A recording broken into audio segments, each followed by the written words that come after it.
સર્વે થયો હતો અને જે રિપોર્ટ આપ્યો હતો એ વખતે એ લોકોએ 15 મીટરનો કે સમથિંગ 15-16 મીટરનો બ્રિજ મૂકવાનું બતાવ્યું હતું, પરંતુ ત્યારબાદ કોર્પોરેશનના અધિકારીઓએ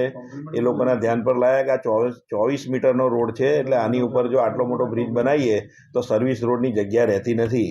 તો એનો રીસર્વે કરી અને આ બ્રિજને નાનો બનાવ્યો છે, પણ 3 લેનનો બ્રિજ છે અને બાજુમાં 6.5 મીટરના રોડની વ્યવસ્થા પણ આ બ્રિજ બનાવવાથી રહેશે, એટલે એવી કોઈ સમસ્યા ઊભી થાય એવું દેખાતું નથી. 3-4 મહિનાથી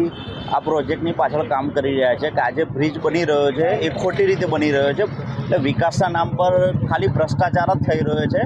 કારણ કે જે રિપોર્ટ છે ગવર્મેન્ટ CSIRનો જે સેન્ટ્રલ ગવર્મેન્ટની એજન્સીએ જે રિપોર્ટ આપ્યો છે બરાબર, એ હિસાબે તૈયાર નથી થતો. મતલબ તમામ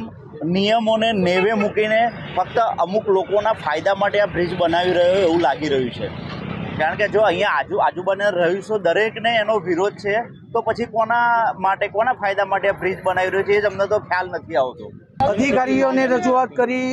બધે ઉપર CMO સુધી રજૂઆત કરી, અહીં અમારા સ્ટેન્ડિંગ કમિટીના મેમ્બર, કોર્પોરેટર બધાને રજૂઆત કરી, બધાએ સારી રજૂઆત કરી, પણ કોઈ અધિકારીઓ સાંભળતા નથી અને આમાં ભ્રષ્ટાચાર મોટા પાયે થઈ રહ્યો